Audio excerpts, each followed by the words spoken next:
You ask Tiger to solve. This deals with linear equations with one unknown. The final result is x equals -10. Let's solve it step by step. Simplify the expression. Expand the parentheses.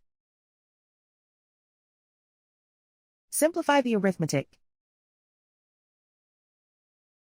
Expand the parentheses. Simplify the arithmetic. Expand the parentheses. Group like terms. Simplify the arithmetic. Group all constants on the right side of the equation. Subtract 20 from both sides. Simplify the arithmetic.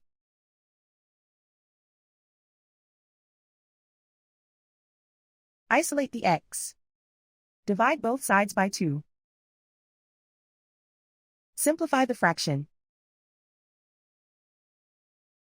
Find the greatest common factor of the numerator and denominator. Factor out and cancel the greatest common factor. And so the final result is x equals -10.